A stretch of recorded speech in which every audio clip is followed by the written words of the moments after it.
We welcome you to the webinar, How Cyberbullying Impacts Students on and Off the Autism Spectrum, with Dr. Justin Patchin.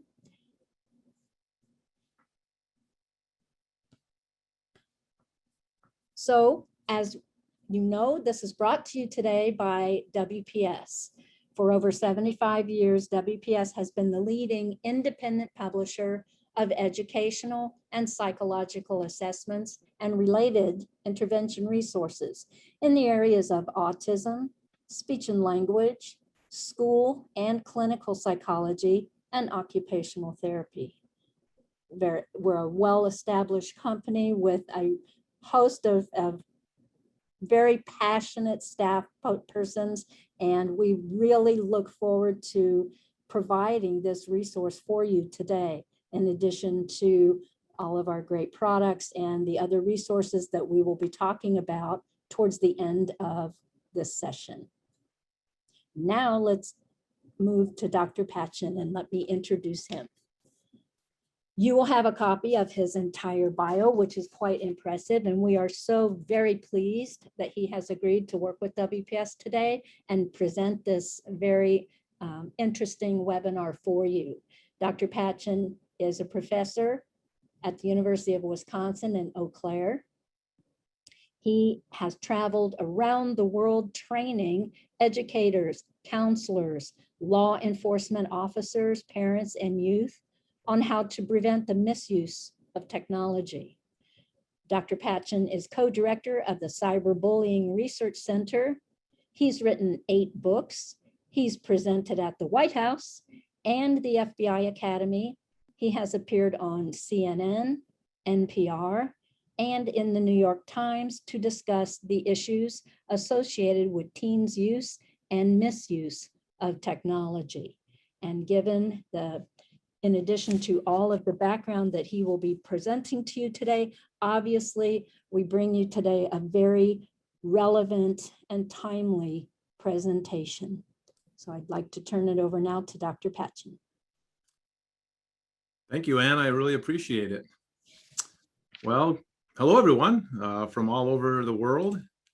I'm happy you've taken some time out of your day to listen in and interact with us about how young people are using and misusing technology and some of the problems they can run into, with some added emphasis on how these problems affect young people who are on the autism spectrum. So I am Justin Patchin. I am in Western Wisconsin right now, where it's not snowing at the moment, but it's pretty cold outside for a Wisconsin spring. And I have been interested in how young people use and misuse technology since about 2000. I was in graduate school at Michigan State University, and I shared a tiny office with my good friend Samir Hinduja. And I've always been interested in working with kids. I worked in the juvenile justice system for a couple of years before graduate school in residential treatment. And I went to graduate school thinking I would get a master's and then become like a juvenile probation officer or social worker or something along those lines. But I loved school so much, I just hung around until they gave me a PhD.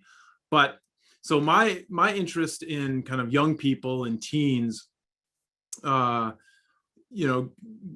me focus on school violence and bullying, and I was interested in the school shootings of the late 90s.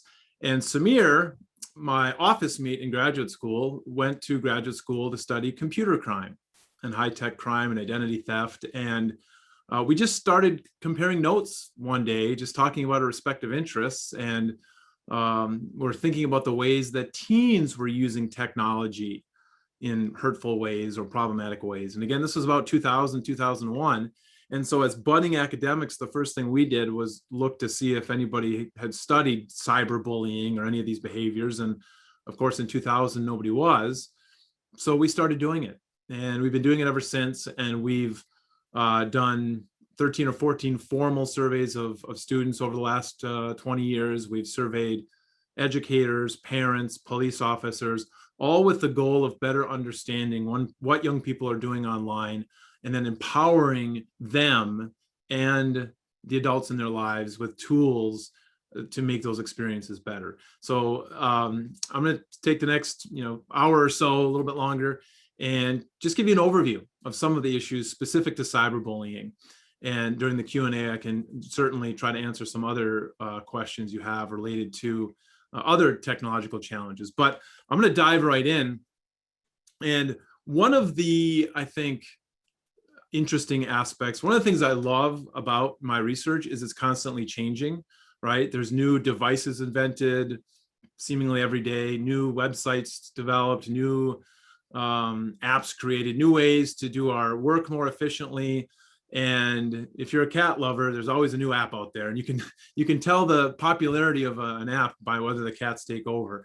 And it definitely keeps me fresh in the sense that I can't get stagnant because I always have to be learning the new app and the new space and the new way that young people are being creative with respect to how they cause harm to others. Now, it used to be, when I grew up, my mom would give me a rule, right? 1980, don't get into a stranger's car. Probably not a good idea, right? Makes sense. And technology came around, and it's like, don't meet strangers from the internet. I mean, that's dangerous. You never know who it's going to be. And now, not so much longer, we literally meet strangers from the internet and get in their cars. So one of the issues when I'm talking with parents and educators about these things is we can't just give kids rules anymore.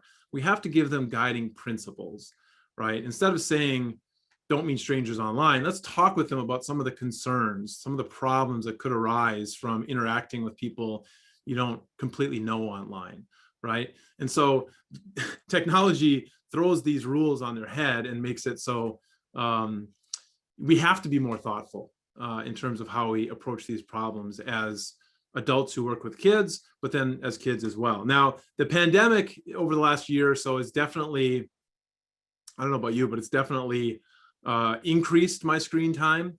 And this is about a year ago. We have on our phones, we get these little warnings if you've got an iPhone that says how much screen time you're using. And so this is, again, about a year ago, right after the pandemic started, and I got this little pop-up that said my screen time went up 100% in the last week.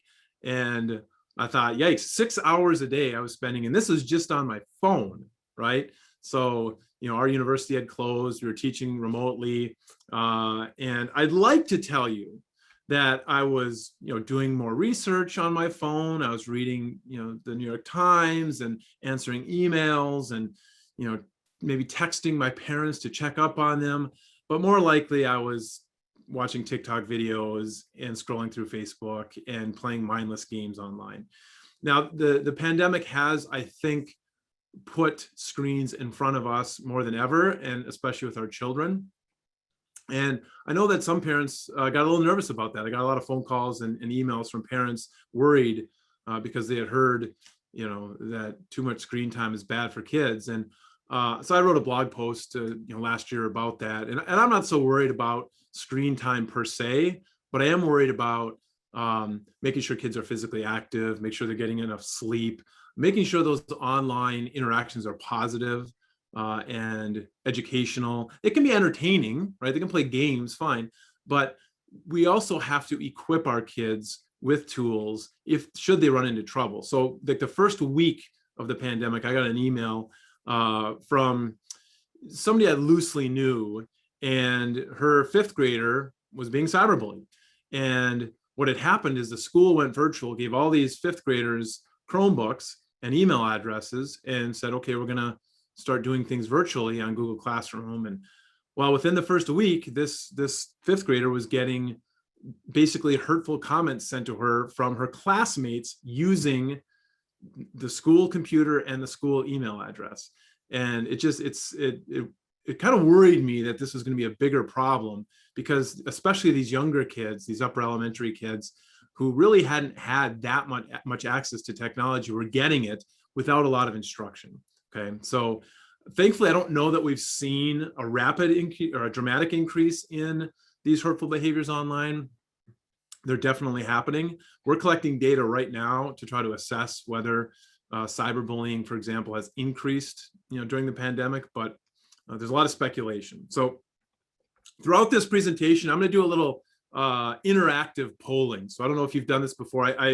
I would do this all the time in my face-to-face events for the last 5 years, and it's a lot of fun. And we're going to try it virtually. We'll see if it works. So if you've got another device or if you've got multiple screens, if you go to pollev.com/post, pollev.com/post, then you'll be able to see and participate in certain polls. So I'm going to see if I can put this right in the chat box. You should be able to click on that.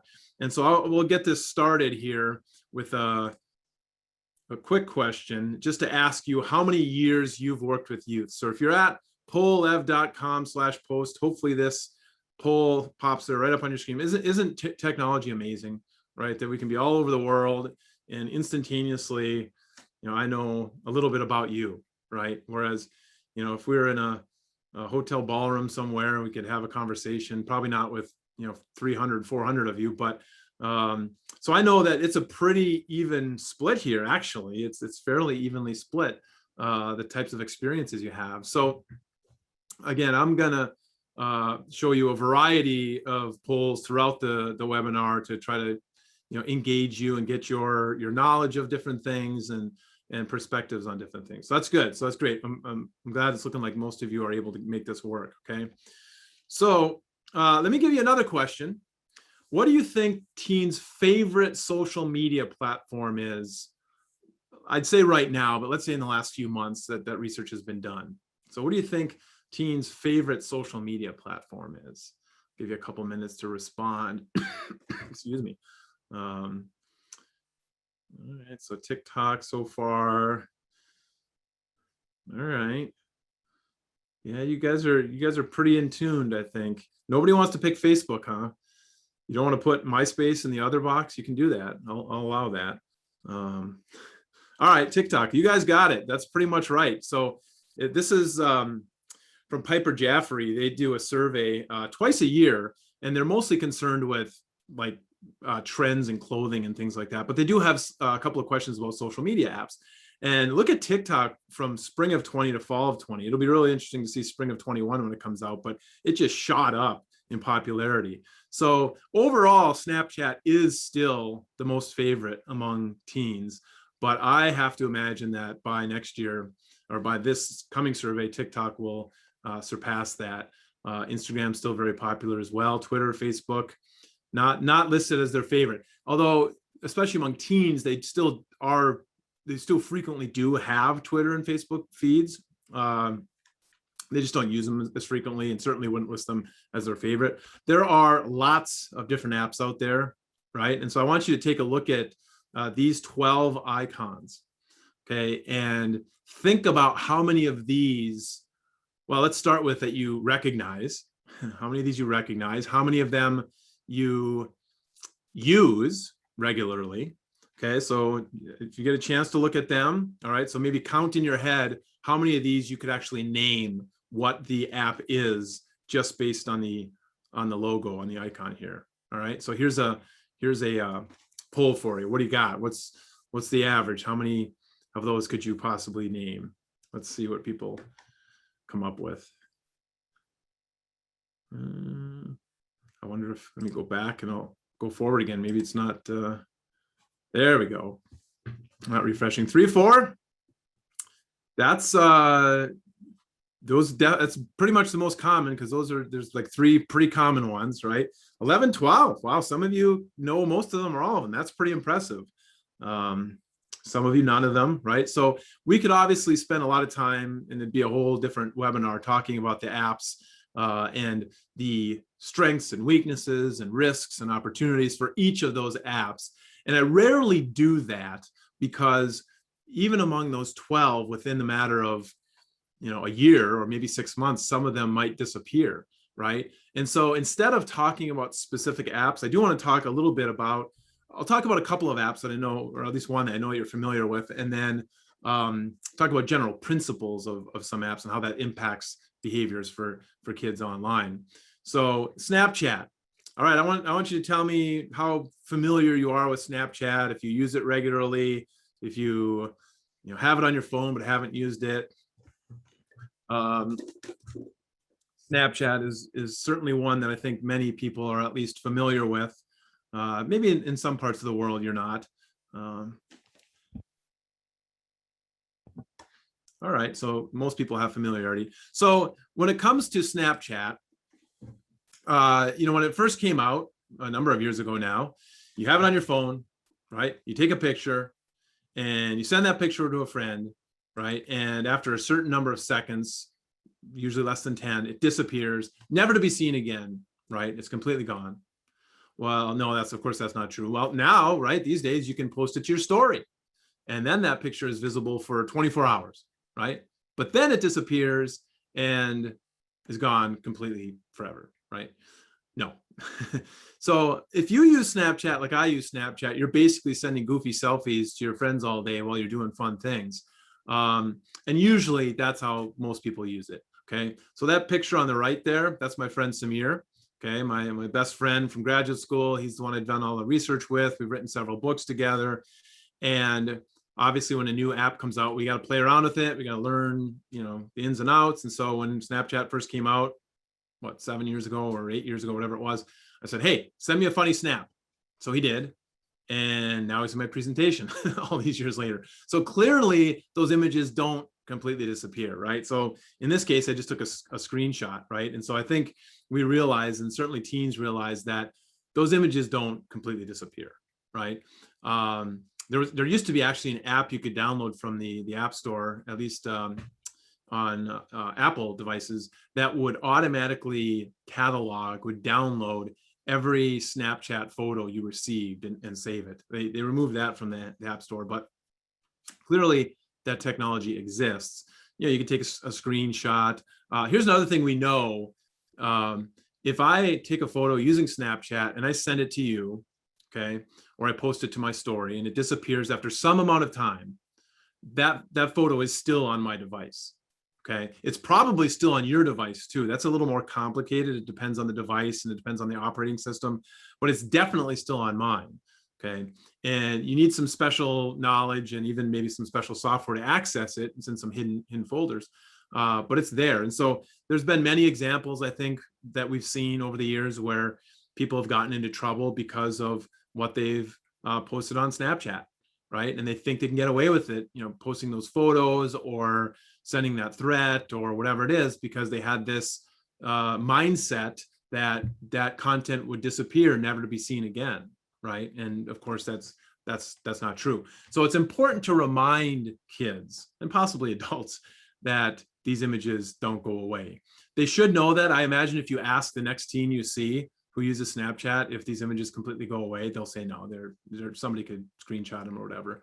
But we do need to regularly remind our kids of this. Now, there's another relatively recent feature of Snapchat called Snapmap. Now, this came about maybe 3 years ago, and where you can pull up on a map within the Snapchat app and see where your friends are at that moment.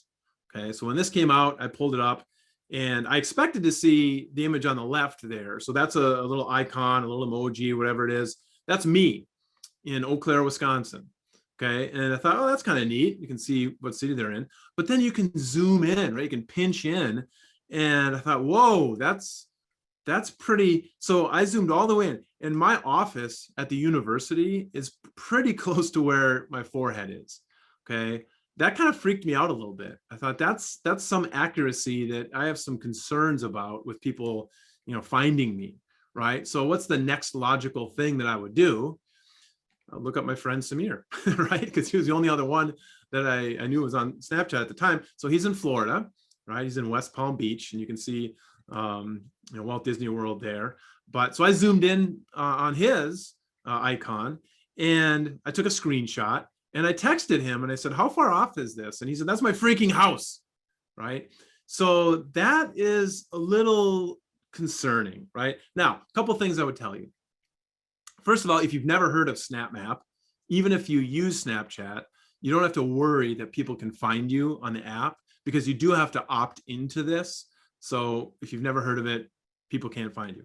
The other thing is, most young people that I speak to who use Snapchat don't use this, haven't enabled this, or maybe they enable it, but then they turn it off. They put their phone in what's called ghost mode, right? They might turn it on when they go to a concert or a sporting event, whatever that's like these days, right? But typically they don't have it on all the time because they don't want people stalking them, right? And actually the demographic I hear that uses Snapchat or the snap mapping function on Snapchat most often is parents trying to keep track of their kids, right? There's a lot better apps out there for that if you're interested. But the point is, know the full functionality of a lot of the applications you're allowing your kids to use.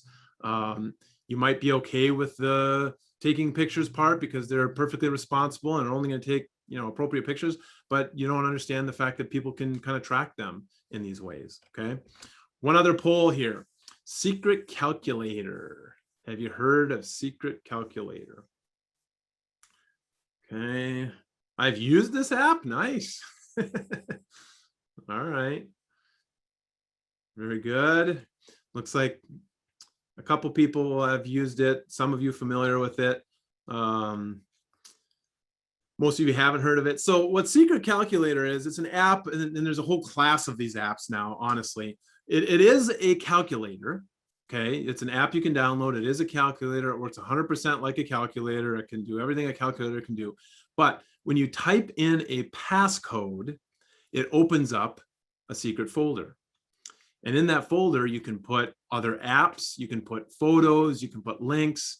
Okay, Secret Calculator is kind of the Walmart, the name brand of these kinds of apps. There's Best Secret Folder, Keep Safe Photo Vault, Discrete Vault. There's dozens of these now. Secret Calculator got a lot of attention maybe 4 or 5 years ago when there was a sexting situation at a high school somewhere out in Western US.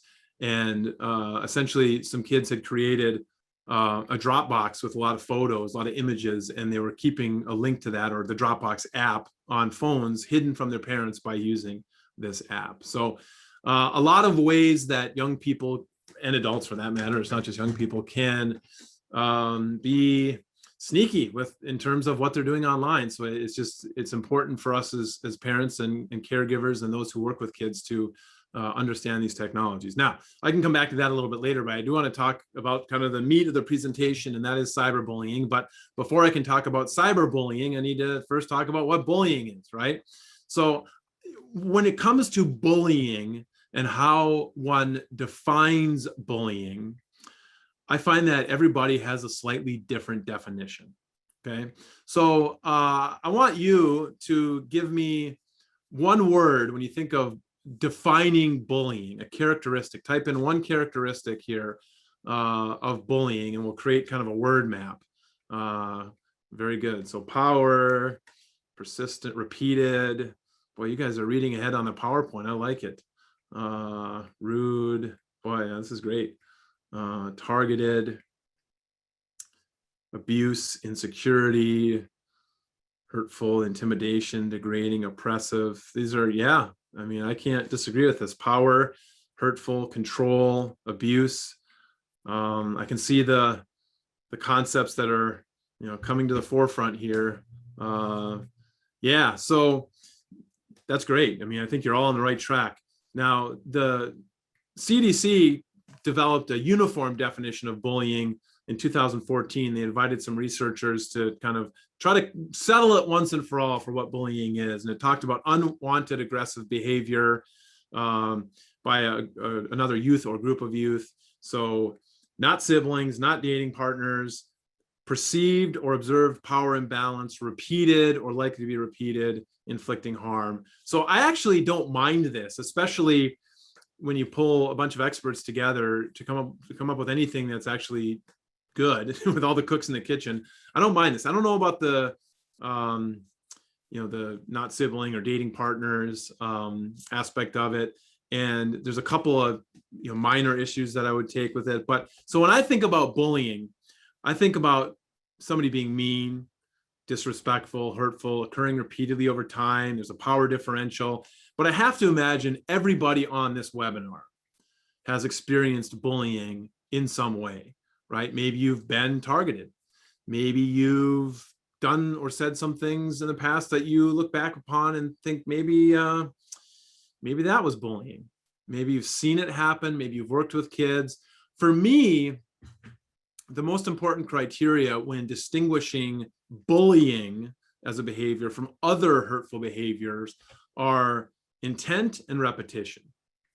Okay, because I don't think you can accidentally bully someone, right? You can certainly say something and not intend to be hurtful that turns out to be hurtful, right? I don't see that as bullying. I look at bullying as an intentional behavior, right? And I also don't look at one hurtful incident, even a physical assault. I don't necessarily consider that bullying, because if I'm walking at school and you shove me into the lockers, and I'm maybe physically hurt by it, I'm embarrassed by it. But if I see you the next day and nothing happens, and 3 days later nothing happens, and 2 weeks later nothing happens, I'm gonna get over it pretty quickly, right?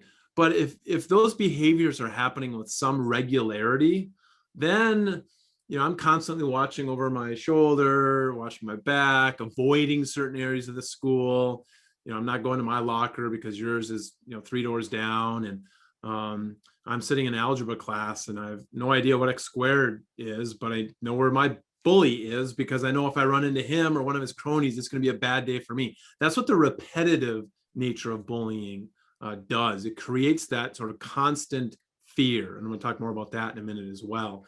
And so I have a friend, Trudy Ludwig, who's a children's author, maybe some of you are familiar with, and she's written a lot of children's books, but some address issues of bullying. And when she's talking with people about trying to distinguish bullying from other hurtful behaviors, she looks at it this way.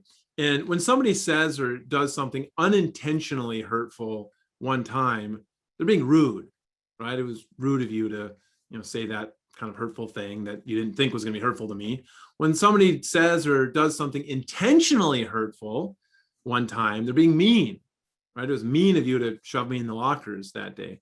But when somebody says or does something intentionally hurtful and they do it over and over and over again, that's where it's bullying, okay? Now, I'm not saying we should ignore rude and mean behaviors, okay? But I do think it's important that we carefully characterize and define and label bullying. Frankly, Samir and I didn't used to wade into this debate, but I think we have to be clear with how we use the term bullying for a lot of reasons now. For instance, many states in the US have anti-bullying laws. All school districts are required to have anti-bullying policies. So if some behavior is deemed bullying, certain steps need to be taken with respect to those behaviors. I think also using that term, labeling a behavior bullying, can be inflammatory, can sort of increase the stress level when it comes to certain behaviors. No matter whether it's rude or mean or bullying, we need to address all these behaviors. But I also think we need to be careful how we use that term, okay? Now, when it comes to children who are on the autism spectrum, how do we look at their experiences with regard to these definitions, right? So when you look at offending, we know from research, and I'll talk a little bit more about this later, that ASD kids who are on the spectrum, in various capacities, are more likely to be targeted for bullying and are more likely to bully others. But looking at those definitions, is a kid on the spectrum really forming intent? Are they intending to cause harm, or are they just kind of struggling a little bit with the social situation? Do they have a power differential in that situation? I highly doubt it most of the time, right?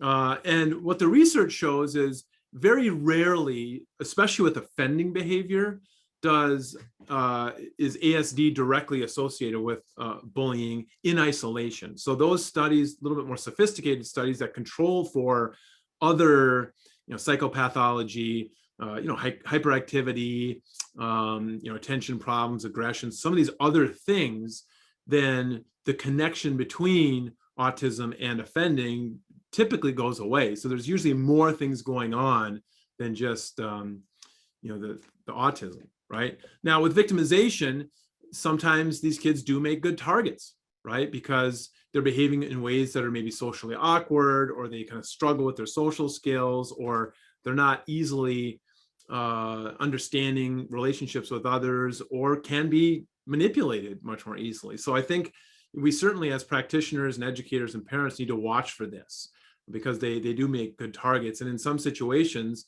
the ones who are engaging in aggressive behaviors are looking for vulnerable targets, and they'll seek that out. I see that especially among aggressor targets, the kids who are bullied and then bully someone else, because like I'm being bullied and I want to get the heat off myself. So I turn around and bully somebody else, and I'm going to target that kid because I know he's not going to fight back. And, you know, it'll make me look tougher with my friends. And so we definitely have to watch out for that. Now, when it comes to cyberbullying, Samir and I formally define it as willful and repeated harm inflicted through the use of computers, cell phones, or other electronic devices. And that's an imperfect definition. You know, we came up with it almost 20 years ago, but I think it captures a lot of what we're talking about here. We're talking about using computers, cell phones, or other electronic devices to bully, to be mean, to be hurtful, to be disrespectful. And it includes a lot of the kind of relational forms of aggression that's been happening for generations, right? Just carried out in a much more efficient way. Now, if we reflect on this with respect to ASD, sometimes autistic kids are very computer savvy. I mean, they understand the technology maybe better than you and I do. So they know how to access things, and they know how to maybe even cover their tracks. And so in some cases, they could be more capable at engaging in these behaviors, right? But then it's also true that many ASD kids are able to use technology to meet their social and relational needs, because they're not getting the kind of connection at school or in the community, so they can find other kids with similar interests. Oftentimes they have that particular interest they like, and they can find other kids with those same interests. And so they're relying on that technology, and again, potentially opening themselves up to more vulnerability because of their willingness to connect with others. Okay, and they might also be even more candid with their their personal information and their situation, because they're really maybe trying desperately to connect, right? And there could be some issues too with the emotional regulation, and they're not able to kind of, some kids aren't able to understand that they're getting upset and then pull back, and so they might just get very upset in the moment and say something that gets them in trouble. Of course, we know that it's often difficult to interact online, where you're not seeing those non-verbal communication aspects, facial expressions, and so it can be more difficult to interact with others. Even, I mean, many adults and kids have this problem, and so when you have kids who are somewhere on the spectrum, it might be exacerbated by that. Okay, so a lot of people ask me where cyberbullying happens, and the short answer to this is it happens where kids are hanging out online, right? I can basically tell you the more popular an app or a website or a tool, online tool, the more likely it is that cyberbullying is happening there. So it's not that, let's say Instagram is the cesspool of cyberbullying. It's just that there's a lot of kids there, and that's where they're hanging out. That's where they're interacting. So that's where the potential problems are going to occur. It's kind of like saying, well, schools, they're terrible for bullying, because that's where most bullying happens. And it's true that most bullying happens at school. And it's also true that some schools are better than others at dealing with it and preventing it and responding effectively to it, just like some apps are better than others. But when you take all these kids and you put them in these kind of situations or environments, there's likely to be problems that happen. Okay, I'll give you one example of kind of how this can happen. So imagine your friend takes your picture. Okay, now maybe you're best friends and you pose for the picture. Maybe you're mortal enemies and that picture is taken without your knowledge, right? So every young person has a phone with a camera on them, like 24/7. So, and they're small, they can be taken in places where privacy is expected. So you don't even know your picture was taken. But even if you're best friends, right? If it's one thing we know about adolescents, it's that friend is a fluid concept, right? One day we're best friends, the next day we're worst enemies because you looked at my boyfriend the wrong way or said something that was inadvertently hurtful. So now I'm mad at you. So I upload that picture to hotornot.com where people can rate your attractiveness, right? And I'll have a lot of people vote on this, and I'll send it to everybody in the school, and then I'll send it to the target herself so she can see how not hot she is. Now, as adults, if somebody created a site like this about us, we'd be like, who cares? I'm not hot. Big deal. There's bigger problems with my life than that, right? We don't care typically, right? Or maybe we do, but we don't express it. But with adolescents, it's all about what other people think, right? And in this case, everybody, thinks you're not hot. And it might just be the bully who clicked on this, 1,000 times. But from the perspective of the target, everybody's in on the joke, and it's scary, right? So let's talk about some of the research just very briefly. So this is some of the studies we've done recently. You can see about a third of the middle schoolers and high schoolers we surveyed over the last number of years have said they've been cyberbullied at some point in their lifetime. Maybe about 15% roughly have said they've been cyberbullied in the last 30 days. Offending behaviors, roughly 15% or so have cyberbullied, admitted to us that they've cyberbullied at some point in their lifetime, maybe 8% roughly in the last 30 days. So let's talk about some other research. So now I want to ask you some polls to kind of see what you know with regard to what the research says. So hopefully you've got this open. There's more cyberbullying today than traditional school bullying. True or false? What do you think? More cyberbullying than traditional bullying. I want to make sure everyone's vote counts.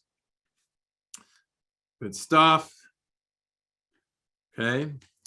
Well, it's actually false. It's actually false. So in all the studies we've done over the years and all of the research that I'm familiar with, at least within the US, there's one study from Canada I know that found some mixed findings, but all the US research shows that kids are more likely to be bullied at school than cyberbullied online. So I wrote a provocative blog post, 7 years ago, ban school and open Facebook, just because more kids are bullied at school than on Facebook. And obviously, again, it was provocative, but just the point being that, these behaviors are still happening at school. Okay. And we'll talk a little bit more in a minute about the connection there between school and cyber. And I guess for probably the first 5 or 6 years we looked into these questions, we thought, well, at some point it's going to flip, right? But for the last 5 or 6 years, we're pretty much set. I don't know, maybe it will eventually flip, but so far in all the research we've done, including a study we did last year, it's definitely more likely at school than online. Okay. All right. So how about this? True or false? Boys are more likely to cyberbully others than girls. Boys are more likely to cyberbully others than girls. What do you think? Some of you I know are, practicing counselors, school psychologists, school counselors, and so you're dealing with this stuff. So it's hard to trick you guys on this. Yeah, I mean, definitely false. Girls are just as likely, if not more likely, to be involved in cyberbullying. But the research is kind of all over the place in the sense that it really depends on how you define cyberbullying and what behaviors you're measuring. So this was a study from the National Center of Education Statistics that found girls were 3 times as likely to have been bullied online. So when it comes to our victimization, it's basically, if you look at lifetime offending or lifetime victimization, they're significantly more likely. But if you look at all these other different behaviors we've asked about, both victimization and offending, they're pretty similar. Boys are more likely to be cyberbullied and to cyberbully others on videos and gaming. Girls, much more likely with the rumor spreading, the gossip, the hurtful comments. So you can see we ask about a lot of different behaviors. I know I'm going through some of these slides very quickly. Remember, all the slides will be available to you. It's going to get emailed to you so you can look at this stuff. I'm going through this research pretty quickly too, but all this research is on our website, cyberbullying.org. So don't go there now, wait till after the webinar, but you can, pour over these data and learn even more about kind of the different issues associated here. Okay. All right, true or false? Good students are less likely to be involved in cyberbullying. Now, by good students, some of you already answered. By good students, I mean academically. You can change your answer if you want. Academically. So I'm not talking about behaviorally. I'm talking about academically. Are good students less likely to be involved? Okay. Somebody trying to creep up a little bit, because you'd think, right, the straight A student wouldn't be involved. Maybe they're not targeted, maybe they're not offending. Well, it's sort of mostly true. But so this is kind of an interesting chart for me. So if you look, so this is lifetime cyber offending, lifetime cyber victimization. Okay. If you look at those students who are failing, all right, maybe D's and F's, they are significantly more likely to be involved in cyberbullying as a target and as an aggressor. Okay, but that wasn't the interesting finding for me here. For me, I was really fascinated by the fact that for those students that get mostly D's all the way up to straight A's, they're all involved in cyberbullying at about the same rate, right? So the straight A kids who you think are doing fine socially, behaviorally, they still might be targeted. They still might engage in these behaviors. I mean, we're certainly, I think, familiar with the mean girl phenomenon and the socially kind of powerful individuals taking advantage of that power and taking it out on others. So we have to be prepared for pretty much any kid to be involved at some extent. Okay. All right, this might be the last one. True or false? Those who are bullied online are also likely to be bullied at school. Is there a relationship between cyberbullying and school bullying in terms of those experiences? Okay. All right. Yeah. Well, it is true. Yeah, you're right. It is true. So when we ask kids, have you been bullied at school and have you been bullied online? It's extremely rare. So like 3% of our most recent sample was only bullied online. So most of the time, if you're bullied online, like 85% of the time, you're also bullied at school. Okay. This is important. And I'll talk a little bit about this more in a second, because early on when I was doing this research with Samir and I, we ran into resistance from schools as far as whether they should be getting involved in dealing with cyberbullying. Because if it doesn't happen at school, it's not our responsibility. Fine. We'll talk more about that in a second. But I think there's a recognition now among most educators, and if you work in a school, I'm sure you can support me on this, that the stuff that happens online is connected to the stuff that's happening in the school. Either it started in school and went online, or it started online and it ended up in school. So, I mean, there's no difference really. And so we really do need to, recognize the connection there. Most of the time, the kids who are being cyberbullied know who's doing it.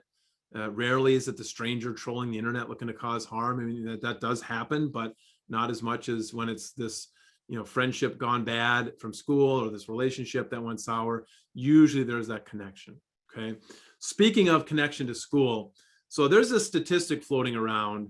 Okay. It's been floating around for a long time. Maybe you've seen it. 160,000 kids stay home from school every single day due to bullying. Right. And I first found this statistic probably about that headline about 2013 or 14. Samir and I were working on a book, and I saw the statistic. I thought, wow, that's a compelling statistic. And, I wanted to find out where that came from. Okay. And so I started, obviously as an academic, I want to find the primary source, like what study did it came from? What's the population or the sample? What were the specific measures? I spent hours, I'm telling you hours, trying to figure out where that statistic came from. I gave up looking when I read this 1993 New York Times article that cited it. And I thought, this isn't a contemporary number. I still have no idea where that number came from. So I wrote a blog post about that time about this. And the point is, we have no idea. Okay. So certainly some kids are staying home from school because of the fear of bullying, right? And I know I stayed home from school in middle school because I was afraid, of some kids for a couple of days. So I think a lot of people had that experience. So we wanted to try to assess this. I just had a teacher, somebody from a school 2 days ago emailed me, and they're doing some anti-bullying something. And she included some statistics in the email talking about the bullying epidemic, and 160,000 kids stay home from school every day because of it. And I just hit reply, had a couple of links to my blog post and said, yeah, we definitely need to address bullying and cyberbullying, but we also need to make sure we're using valid data when we're making the case. So we did a study in 2016 to try to quantify this a little bit, okay? And now we don't know precisely how many kids stay home on any given day. We could extrapolate probably, but I don't feel comfortable doing that. Here's what we know. So in our national US sample of 5,700 middle and high school students, about 19% roughly of those students said they had skipped school at some point in that school year because of bullying. About 1 in 10, so about 10% said they had skipped school because of cyberbullying. That's significant, right? 1 out of every 10 and maybe 1 out of every 5 kids staying home because of bullying or cyberbullying, okay? So then we asked them how the bullying and cyberbullying impacted their experiences at school. And about 80% said that they were bullied at school in a way that really affected their ability to learn and feel safe, okay? But 60%, 61% said the same thing about cyberbullying. They were bullied online in a way that didn't make them feel safe and affected their ability to learn at school. So that's important. One other aspect of this, okay? Next, we ask kids, do you feel safe at school? Okay, do you feel safe? And among the kids who had never been bullied or cyberbullied, 95% of them said they felt safe. 95%. I thought that's great, okay? But only 76% thought they felt safe among those who actually had been bullied at school. So among the students who had been bullied at school, only 76% felt safe. But among the students who had been bullied online, only 57% said they felt safe at school. That actually surprised us, right? Because we figured those kids who had been bullied at school would be the least likely to say they felt safe at school. But instead it was the kids who were cyberbullied. So whenever we come across a statistic or a finding in our research that doesn't correspond with our preconceived ideas or our hypotheses, we talk to kids.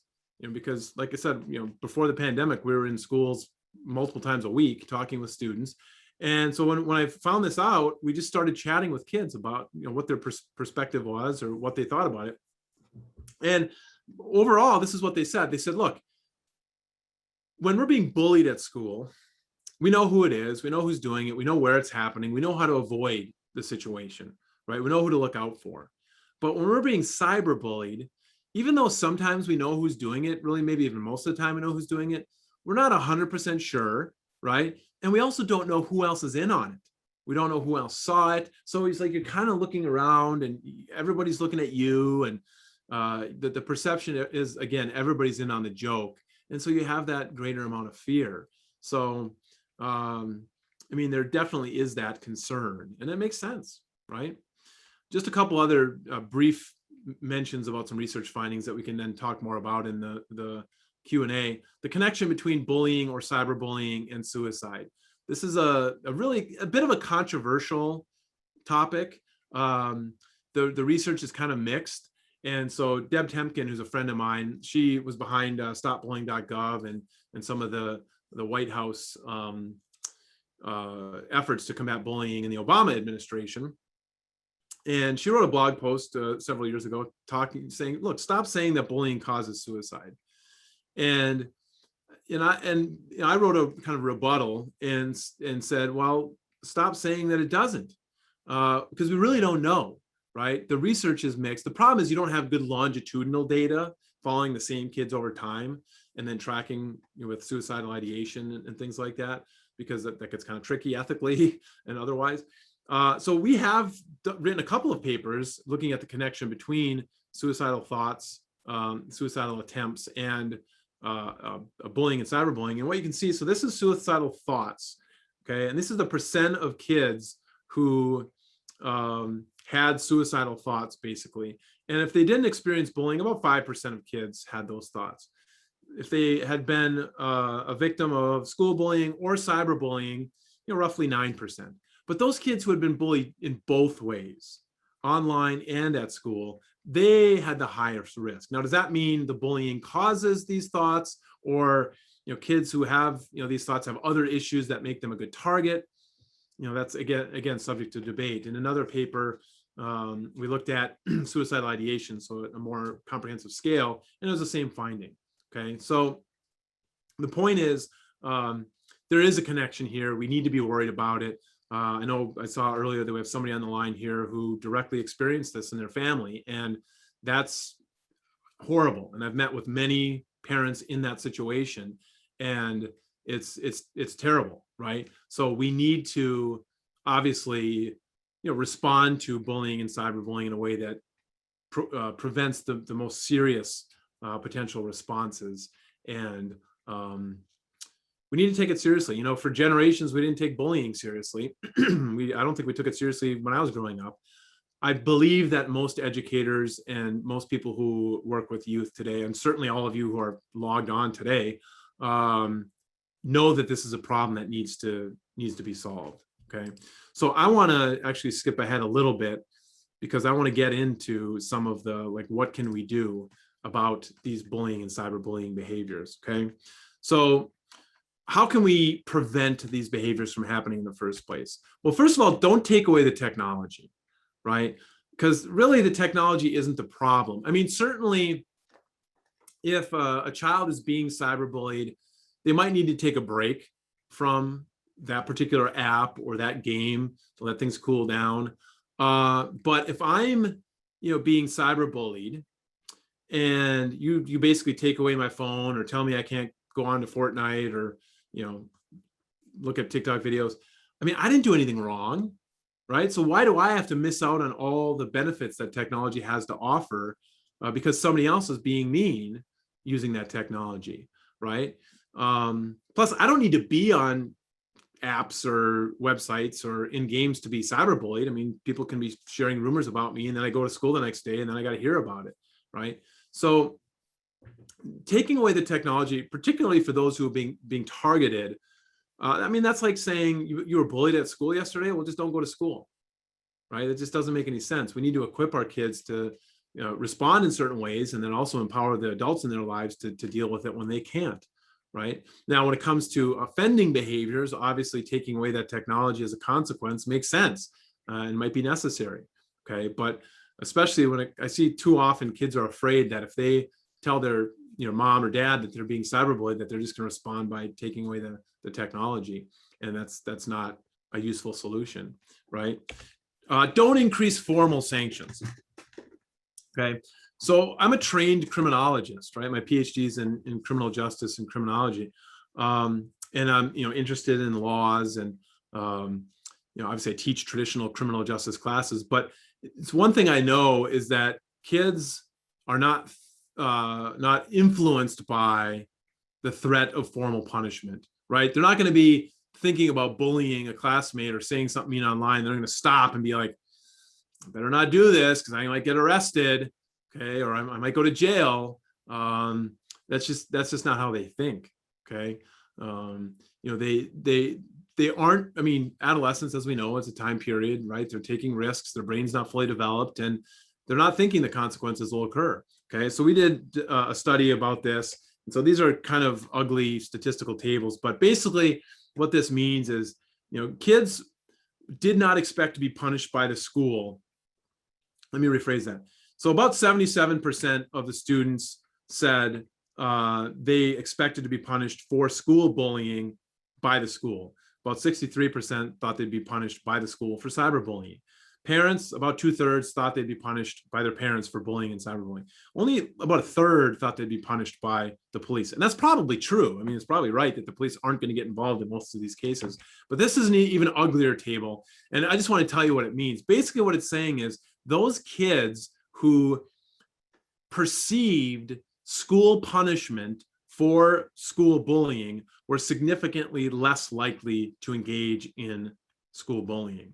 Those students who perceived parent punishment for bullying were significantly less likely to do it. There was no connection, statistical connection, at least. You can see for police punishment, if you can read, these kind of tables, police punishment was negative, but it wasn't statistically significant. So it was basically zero. And we found the same thing with cyberbullying. So these are, ugly academic tables. But the point is, kids are more likely to be deterred for engaging in bullying or cyberbullying from the threat of punishment by parents or schools, basically somebody they care about. Okay, somebody they care about. And they don't have that relationship with the police officer. Okay, so work on developing that connection, that relationship. Okay, don't enact zero tolerance policies. I don't like zero tolerance policies. Okay, I don't mind zero tolerance rhetoric. Right, we should have zero tolerance for bullying. The problem with zero tolerance policies is they force you to take the same actions in every instance when that response might not be appropriate for that particular instance or that situation, right? If it's one thing we know about bullying is every incident is a little bit different, the relationships are different, the kids involved are different. So we need to be more thoughtful with how we respond. I think many of you have heard of the kind of horror stories of the misapplications of zero tolerance policies. The kids, the elementary kids who have their Boy Scout knife on them in school and get suspended. There was the infamous one a few years ago, was the 7 or 8 year old who was suspended from school because he bit his Pop-Tart in the shape of a gun. I mean, we probably don't want our kids doing that, right? But we have these policies saying no guns, no weapons, and they're going to get expelled. Same thing with bullying. We need to be more thoughtful at addressing these behaviors than simply suspending the kid, especially with the kind of school to prison pipeline and the disadvantages associated with a suspension or an expulsion. We need to be more thoughtful. So, and again, as an academic, I want to know if it works. And so there's been a lot of research that basically shows zero tolerance doesn't work, right? So why would we keep doing it? Okay. So that's obviously something I'm passionate about, is evaluating policies and practices to make sure what we're doing is actually having a positive impact. Okay. One other thing we shouldn't do is utilize public shaming. Okay. I've seen this a lot recently, and it pretty much drives me crazy, where these kids will misbehave and their parents will make a video or post a picture on social media and talking about how bad their kid is and how I warned them and I told them there'd be consequences, and don't be like her, I told her she shouldn't be doing this. Maybe you remember that situation in the US a few years ago where the dad made a video. His daughter was saying some inappropriate things on social media. Dad made a video and took her laptop and shot it with a handgun several times, and the video went viral, and this dad was looked at as a champion, standing up to these snot-nosed kids who aren't, showing any respect. He was on the Today Show and Good Morning America. And I thought, oh man, really? The thing is, shame is a very powerful influencer, right? We've been using it to induce conformity for millennia, right? The problem is that parent-child relationship is so important. If we misuse shame, it could sever that relationship and cause all sorts of problems between the parent and child, right? And that relationship is so important. When I see a parent who's shaming their child online, I see a problem with the parent. Because I look at a parent who's self-conscious, or like they feel like their parenting skills are being tested because their kid maybe messed up, and it's like, I told her not to do this. See, everybody, I'm a good parent. I told her she shouldn't do this. No, you're not a good parent, right? My philosophy is punish privately, praise publicly, okay? And I have some friends that I've talked to about this, and they say, look, if my child is misbehaving at the supermarket, I'm going to punish them right then and there. And I say, well, of course you are. But if they're misbehaving at home, you're not going to drag them to the supermarket to punish them, right? So you have to think about the consequences relationally for these behaviors. And again, the research shows that this doesn't work. This stigmatizing, shaming doesn't work. So John Braithwaite is kind of the godfather in kind of Australia and New Zealand for these kinds of issues, right? And the shaming only made bullying worse, right? The one thing I thought was interesting is a nurturing school environment, right? School climate, school culture, that can make up for when parents mess up and shame their kids online. And actually YouTube has gotten behind it where they don't allow these videos anymore. So YouTube has basically will remove these videos where they're basically pranking, kids are or parents are pranking or shaming their kids. I've also seen videos where educators, where teachers are shaming their students. And that's punching down there, right? That's just really, I mean, we're supposed to be the adults here. There's got to be another way to handle these behaviors apart from, public shaming. Okay, so what can we do? What can we do? We can give our kids a stake in conformity. Give them a reason to conform. Look, I teach criminal justice, and I tell my students, if you've got an individual who has no job, no house, no family, no income, right, is a night in jail really a deterrent for that individual? Is that gonna stop them? Of course not, right? Because they don't have anything. At least if they go to jail, they get fed, they get a place to sleep, right? So is that threat of suspension or expulsion from school really going to matter for that kid who's got no connections to the school or not going to college, doesn't care about his grades, right? No. So you got to get these kids connected somehow. Extracurricular activities, athletics, committees, student councils, homecoming, whatever it is, find something. Okay, if you're working in a school setting, find something that motivates them, that they're passionate about, whatever it is, create that opportunity, that connection to the school. So now let's say I'm in show choir and, I really love it. And we have practice, rehearsal every night after school. Now, even just that threat of detention could deter me from doing those bad things because I don't want to miss out on practice. Okay. Get these kids connected. And if it's not to the school, to some positive pro-social opportunity. Okay. Connect and interact. Okay. It's all about relationships. Okay. It's all about relationships. Have relationships with the kids you work with. I love kids, right?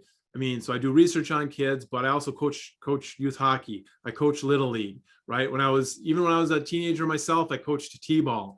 I've worked with kids my whole life. And to me, I was a mentor for big brothers, big sisters. To me, there's nothing better than a positive relationship with a kid. When I went to Big Brothers and Big Sisters, this was 12, 13 years ago, and I said, hey, give me a tough case.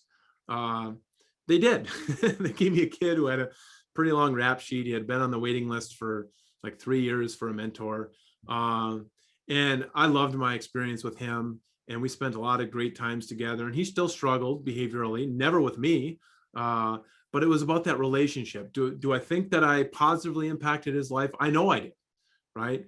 I haven't heard from him in a few years, and I'm hoping he's doing fine. But we need to connect with kids, okay? Because if we're going to have any authority over them, our authority is only going to matter to the extent that we have that relationship. Let me give you another story from my personal life. So when I was probably 14 or 15 years old, I grew up in northern Minnesota, okay, small town, small mining town. And I remember vividly, one day I was driving my ATV, my little four-wheeler, from my house in town, in this small town of a couple thousand people, to the arena, the hockey arena in town, right? Every tiny town in Minnesota has a hockey arena. So driving my four-wheeler to the arena, I got to the arena and I was talking to some of my friends. Probably, 10 minutes after I got there, a police officer walks into the arena and he pulls me aside. And he said, Justin, you shouldn't be flying on your four-wheeler. I saw you driving on the roads and you were going so fast. And I went to your house and I was going to give you a ticket. So he had seen me driving on the roads, which you're really not supposed to do. He thought I was going super fast. I didn't think I was going all that fast, right? So he took me, so he met me at the arena because he knew where I was headed, right? And he took me aside and he kind of, tore into me a little bit, right? He didn't do it right in front of my friends. He took me aside and he yelled at me, okay? And I felt terrible. I really felt bad. I even still feel bad today after just recounting the story. But I didn't feel bad because this cop was going to give me a ticket for speeding. Okay, I felt bad because this police officer was my hockey coach, right? So I had a relationship with him. And so it wasn't this random police officer yelling at me. It was this mentor, right? Who, chewed into me. He didn't give me a ticket. He knew he didn't have to give me a ticket, right? Because I felt bad. He could see that I felt bad. Even though I didn't feel like I was doing anything all that wrong, I still felt terrible and my behavior changed. Okay, so after that, whenever I had to drive on the roads for whatever reason, I'm going like 5 miles an hour and my friends are making fun of me for it. But I'm still connected with this police officer. He's the chief of police in my hometown. I go back my hometown, maybe a couple times a year. I see him, I shake his hand, and he's like, "Hey, Patch, how's it going?" Right? And I haven't yet got up the nerve to tell him, to remind him of that story. Okay, so eventually, sometime I will, because I'm talking about it 25 some odd years later. That's the relationship. So it's really important that we connect with these kids in a meaningful way. And when I worked in the juvenile justice system, it was the same way. I got to know these kids and try to connect with them in a meaningful fashion. Okay. So I want to kind of start wrapping up here, because I know we've only got about 5 minutes left before we want to dive into questions, but I do want to encourage you. I mean, obviously there's so much more we can talk about. I want to encourage you to make kindness go viral. Okay. So even though we've talked a lot about kind of the dark side of technology and the cyberbullying, there are many positive things connected with technology, right? And so Samir and I were working on a book a few years ago, and it was actually the first book we were writing for teens. Okay, so we've written a lot of books for parents and educators and counselors and things, but we realized that we were missing out, and we wanted to write a book for young people, middle schoolers, high schoolers, on cyberbullying. And so we're writing this book, and it's got all the usual stuff, like what to do if you're being cyberbullied, what to do if you see it, why you shouldn't cyberbully. And it's kind of a depressing book, right? We're like, is anybody going to buy this book? Because it's really kind of talking about the negative stuff. Well, then we started to hear examples of situations where teens were doing amazing things online, okay, in promoting kindness and compassion. And when I look at cyberbullying, I think of it as the harm of bullying amplified through technology, right? And then I think, why can't we amplify kindness and compassion and care for one another? So the whole book shifted, and we basically made the second half of the book all about making kindness go viral. So that book is basically Words Wound, Delete Cyberbullying and Make Kindness Go Viral. So I'll give you a couple of examples of the kids we worked with back then when we were writing the book. So this is Kevin Kerwick, and he was a high school senior at a school outside of Minneapolis, Minnesota, called Osseo High School. And he was so tired of seeing all the negativity online that he set up a Twitter feed called Osseo Nice Things. Excuse me. And Osseo Nice Things. And he would just tweet nice things about his classmates, about the staff, and celebrities would retweet his stuff. Like Selena Gomez retweeted some of his things. Just amazing. Very simple thing. Okay. This is Jeremiah Anthony. Him and a couple of his friends, they're from Iowa, set up a website called West High Bros. Okay. And they posted what they call comps or compliments about the people in the school. And just a simple thing. It turned into an Instagram feed and a lot of other ways, just nice things about their classmates to kind of brighten their day. Here's one of my favorites. This is Connor Suave. He set up an anonymous Instagram feed, page. And every day he would post a picture of a student, of a classmate. So he just used his phone and took a picture of the yearbook and would say something nice about them. And he did this every day over the course of the whole school year, right? And posting these nice things. And so he ended up being the valedictorian. And so maybe that's not too surprising given his character. But so then at the end of the school year, he's giving his speech, his graduation speech, and he talked about this project and how, he did it initially to try to, brighten the day of these kids each and every day. And this was a big school, by the way, so he didn't know a lot of these students. So he had to kind of get to know them a little bit. And so he said that it really changed him, and it gave him sort of a reason to look for the positives in everyone. And I'm telling you, that was super inspirational for Samir and I, just the amazing things that kids are doing and the positivity. So yeah, it's incredible. So we're wrapping up here. Before we get to Q&A, just a reminder, you can find me at cyberbullying.org. You can find me on Twitter and TikTok and Instagram, all sorts of different. You can stalk me at Justin Patchin. But definitely if you go to cyberbullying.org, you'll find resources, free resources, tips for if your child is being cyberbullied, if your child is the one doing the cyberbullying, tips for parents, for educators, for students themselves. We got top 10 lists. We got all the research you could ever ask for right there. And so we got some videos, but definitely cyberbullying.org, the Cyberbullying Research Center, check it out. And I'll look forward to the questions you have here. So thanks for sticking with me for the last 75 minutes, and I'll turn it over to Ann and we'll get ready for the questions. Sure thing. Thank you so much, Dr. Patchin. What a wonderful presentation.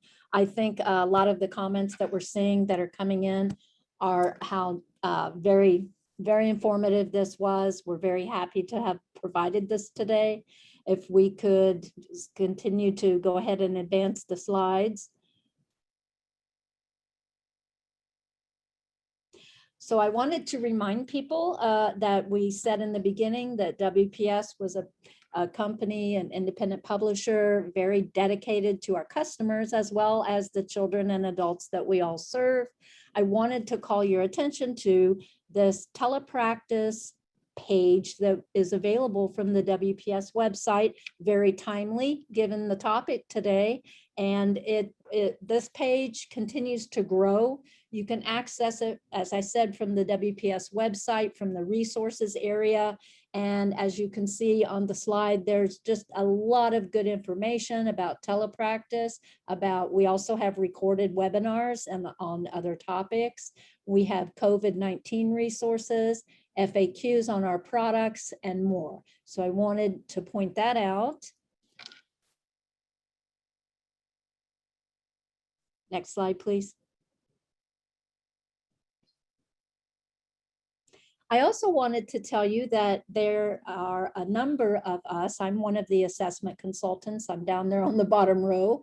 We cover the United States, and our Vice President, Amanda Nguyen, also is responsible for our international customers. So each of these people on here are my colleagues, and we are available to you to answer questions, help you with order, forming and deciding what products are best for you. And we also provide free trainings on our products. So just, again, a wealth of resources. You have our contact information there. Our experiences are very wide and deep. We have SLPs, OTs, psychologists, school psychologists, forensic. And so we are there to help you. Next slide, please. Yeah. And so overall, among the other resources that we've already mentioned, WPS does have an online evaluation system, and you can speak to your assessment consultant about that. We have a lot of products that are offered both in paper and online. We have video resources. We have a content hub that I think you would find very interesting. And when you get this in your slide packet, you'll be able to see the links a little bit better and access those. The telepractice page we just mentioned, but I also want to tell you that WPS has their own YouTube channel. And so on that, we have a number of presentations, but we also are able to create other series. We have some of our authors speaking on that YouTube channel. So this is just a variety of resources to help you with your practice and assisting your clients and patients that you serve.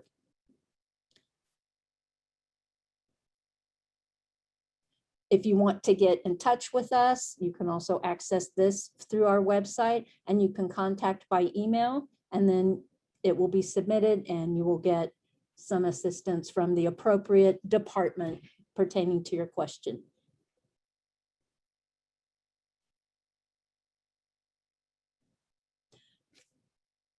I wanted to point out to you that we have a special offer right now. As you can see on the slide, you can get $40 off for autism assessments when you buy any of the 2 kits that are listed below. When you get your slides, you can go back and look at these again. The ones, except for 1 or 2 there, they're also available in paper as well as our online system. So there's a discount code that you can see on the slide, Autism21W. When you use that code, then you can get the $40 off. And this offer does expire at the end of the month.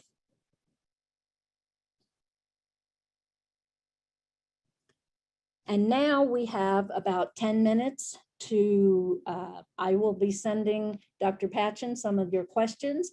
Again, we will keep a recording of this. He will get all of the questions, even though they may not be answered live today. We will take care of the content.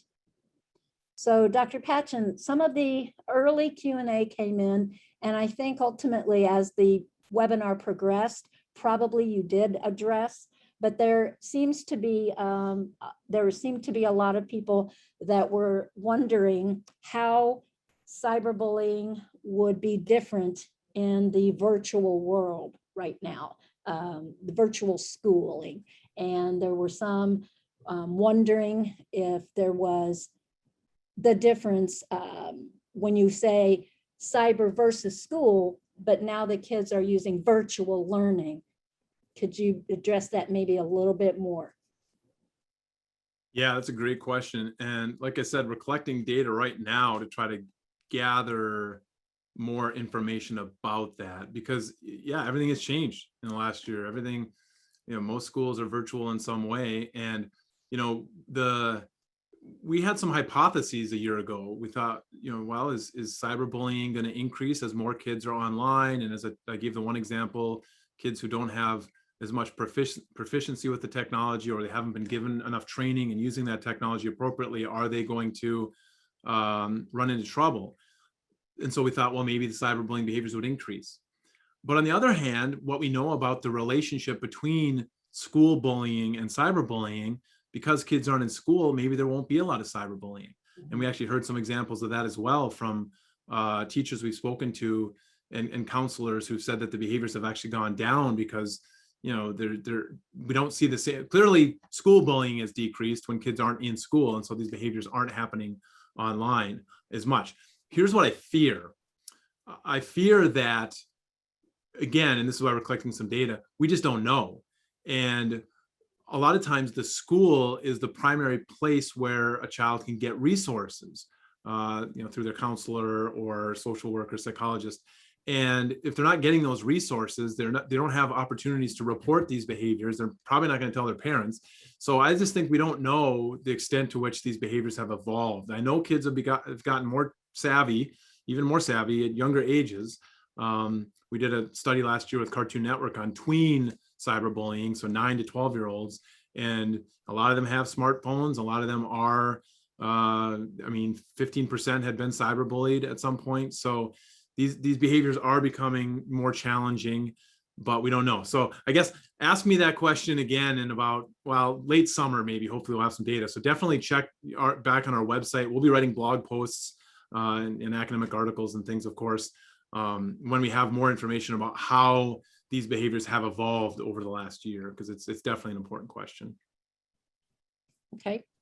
We had a couple questions about, let me see if I can rephrase this or read it again. What do you see as the relationship between bullying as a trigger for the bullied individual to engage in targeted violence? For example, school shootings. Good question. In fact, that's one of the reasons I first became interested in the problem of bullying. So the Secret Service did a study in the early 2000s that analyzed a number of the school shootings. This was in response to the Columbine shooting. We're at the 22-year anniversary of, or whatever it is, from 1999, and found that a lot of the kids who had been, a lot of the shooters in those mass shootings had been bullied. And they were trying to find a profile of the shooter, and they really couldn't. And so the one somewhat commonality they found was these kids had been bullied. Not that they were the aggressors, but that they had been targeted, they had been persecuted. So I've done some work with the FBI over the last 10 years in trying to understand that connection. We did like a mass shooting event at the FBI Academy a number of years ago. But there is a connection. It's tricky, because so many kids have experienced bullying, that it's not all that uncommon for kids who do engage in these really extreme behaviors to have had that experience. So there again, it's tricky from a academic standpoint to say cause and effect. We definitely know that a lot of these kids who I shouldn't say kids because some of them are young adults, who engage in these behaviors did have an experience with bullying. Did that cause them to do it? Were they targeting their aggressors? That's a little more difficult to know, but clearly there's a relationship there that demands more investigation. Yeah, good question. Okay. We had, excuse me, we had a question about homeschooling, about bullying in the homeschool groups. And the question was, do you know the conversion to homeschooling, that it seems to be far less in homeschooling groups, and some may choose to homeschool instead of attend a traditional school. And I'm thinking that the question is referring to the victim instead of the bully, but I'm not sure. Yeah, we actually did. I do have some data on that. I don't have it at the tip of my tongue because either our 2016 or our 2019 study, we asked I think it was the 16 study, we asked their school situation, public school, private school, homeschooled. And so we didn't ask the homeschool. Maybe this was a tactical error, just thinking about it off the top of my head, that I don't think we asked them about school bullying if they were homeschooled, but we did ask them about cyberbullying. And certainly I know a lot of parents who homeschool their children do activities with other homeschool kids. And so there could be some things that happen. And I think another example related to that is I had a former neighbor whose granddaughter was on a traveling hockey team. And he came over and said that his granddaughter was being bullied in that team. So that the challenge it created was, you have kids from all these different schools, not in the same location. So then whose responsibility is it to deal with, right? So like with the hockey situation, it's like, okay, the coach has something he's got to deal with, right? But like if it's a homeschooling situation, the parents got to work it out, and you don't have the support of the school. And sometimes some parents take these things more seriously than others. And oftentimes you find that the parents are part of the problem. And so it does create additional challenges, but it would be interesting to dive into those data a little bit more to see if there are some unique situations. Even in a sample of 5,000, I think we only got a few dozen who were homeschooled. So you need to do a more targeted study. But it just goes to show that there's so much that we don't know about these behaviors and much more research to be done. Sure. We had a couple questions that were specific to the spectrum. So one was, how do we help high-functioning autistic teens who have been bullied to recover? And then we had another that was, are there any research articles or resources available specifically about ASD youth who are either bullying others or are victims? So the last part also said the best way to address. And so I think it's a combination of recovery and intervention, perhaps, these questions. Yeah, good questions. And again, I wish I could have gotten into a little bit more depth on that. So we do have some resources on our website. We've written a couple of blog posts specifically about ASD kids and those on the spectrum and some of the unique circumstances. We do cite some of the research there. And I guess that, I mean, a lot of you know more about autism than even I do. It's just sort of a side interest, and we haven't collected data on it directly, but we've looked at the research that others have done. So when you're dealing with these kids, obviously they're on a spectrum. And so that's where we have to evaluate the capabilities of the different kids. And I think it's even, I mean, you can make the argument that this is the same case for kids who don't have or aren't on the spectrum, where we need to tailor the tools we give them to their specific situation, what they can handle, their maturity, their age, their relationships. And so particularly with kids who are on the autism spectrum, get to know them well enough to know what they can handle. Because so when we were writing our book for teens, we really struggled with what advice to give teens in terms of how to respond to cyberbullying and what to do, because we had some teen editors and we got some feedback from kids, but like some of the suggestions we got, well, just laugh it off, or tell them a joke, or ignore it. I mean, some of those just seemed kind of cheesy and hokey, and are they really going to work? And so in the end, after consulting with a lot of these youth, we decided to include as many ideas as we could think of, as long as they had some reasonable likelihood of being successful, and give kids like a toolbox. Like, here are some tools that you can use. And so when you're working with youth, particularly those on the spectrum, give them a variety of tools. For example, make sure they understand the technology that they're using. So how to block somebody on an app, how to report them to the administrators of the app, how to collect evidence, how to take a screenshot, empower them, right? Because that's one thing I think is really important when dealing with kids, is to empower them to be able to respond in a way in the moment that addresses the behavior, because we as adults can't be there all the time. So give them a lot of different tools, suggest maybe tell a joke, or ignore it, or get help from a friend, or tell an adult, all these different things, so that and practice these things with them. So we have scripts on our website, particularly with kids on the spectrum. Do role-playing scenarios and practice, so that when they do find themselves in that situation, they have something that they can fall back on in terms of responding. So great question, and you just sort of have to target it to the particular needs of that kid. Sure.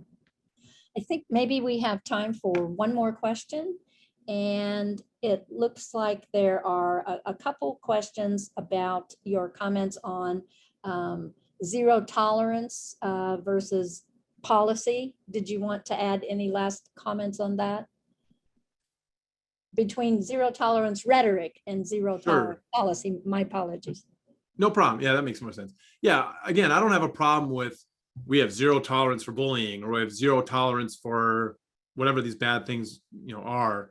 The rhetoric, I think, is fine, but the policy, right, that forces you, because zero tolerance policies force you to take a specific action when it's triggered, right, when the policy is triggered. So we have zero tolerance for weapons on campus. All right, so a kid has his Boy Scout knife on him from a camp out the week before, he automatically gets suspended, right? There's no discretion, right, by the the principal or the educator in that situation. So that's my concern with zero tolerance policies.